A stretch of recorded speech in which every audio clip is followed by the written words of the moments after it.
પ્રભુ ઈસુના મૂલ્યવાન ગૌરવી નામમાં આજની સવારની પ્રેમી સલામ. Praise the Lord, hallelujah.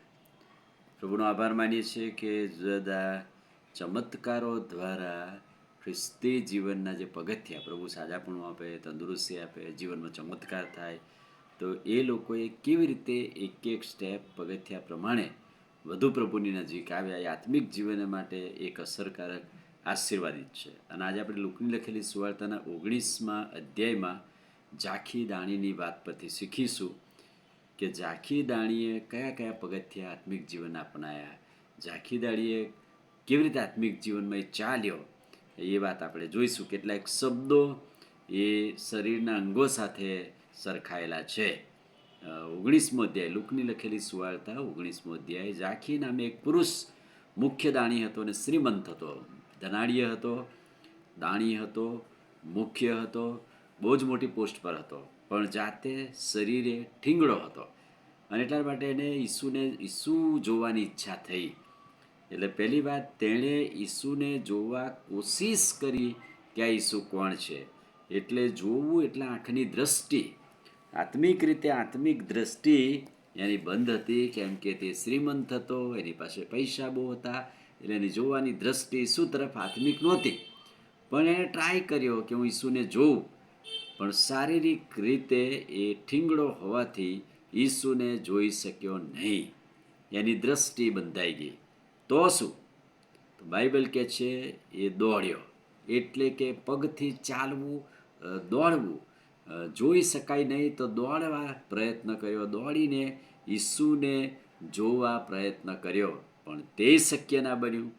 તો ત્રીજો સ્ટેપ, ગુલ્લર નામના ઝાડ પર ચડી ગયો. પહેલું જોયું, પછી દોડ્યો અને પછી ચડ્યો. આ ત્રણેય પ્રક્રિયા શરીર સાથે સંકળાયેલી છે. અને એ જ રીતે આત્મિક જીવનમાં પણ છે. ઈસુને જોવાના પ્રયત્નો પહેલું પગથિયું, ઈસુને જાણવા માટે આત્મિક જીવનની દોડ, અને ઈસુને કોઈ પણ રીતે પામવા માટે ખ્રિસ્તી જીવનના પારી પર ચડવાની વાત. અને એ ઝાંખી દાણીએ કર્યું. અને જ્યારે ઝાડ પર ચડી ગયો, પ્રભુને ખબર હતી કે અહીં ઝાંખી છે. અને એટલા માટે ઈસુ ત્યાં આવ્યા અને ઝાંખીને કહ્યું, તું ઉતરી આવ, આ તો મારે તારા ઘેર આવવાનું છે.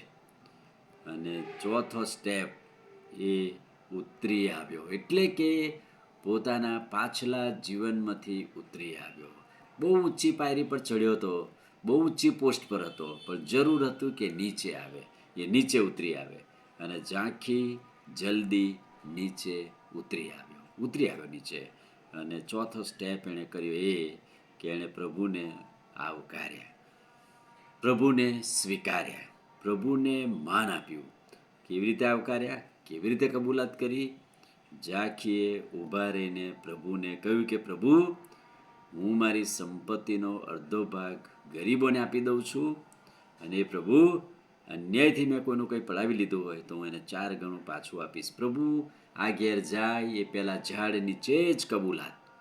અને કબૂલાત 2 પ્રકારની છે કે પ્રભુ, મારી સંપત્તિનો બધો ભાગ, અડધો ભાગ હું આપી દઈશ ગરીબોને, અને મેં જો કોઈનું પડાવી લીધું હોય તો અહીંયા જ જાહેર કરે તો હું આપીશ. એટલે કે ત્યાં કબૂલાતની વાત છે. આત્મિક જીવનમાં પાપ કબૂલાતની વાત છે. ત્યારે પ્રભુ કહે છે કે આજ આ ઘેર તારણ આવ્યું છે. ખ્રિસ્તી જીવનના ચાલવાના આત્મિક જીવનના જે પગથિયા છે,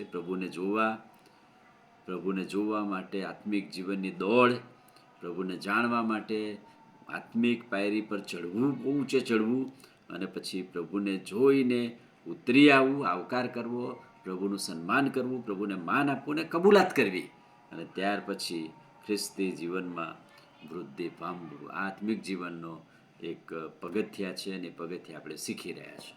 આમીન. પ્રાર્થના કરીએ. વાલા પ્રભુ, આજે સવારે તમારા ખાતરીદાયક અદ્ભુત પવિત્ર વચન માટે આભાર. વચનના પ્રકાશમાં અમને દોરો, અમને તમારું સામર્થ્ય આપો. પ્રભુ ઈસુના નામમાં માંગીએ છીએ, સાંભળો ને માન્ય કરો. આમીન. God bless you.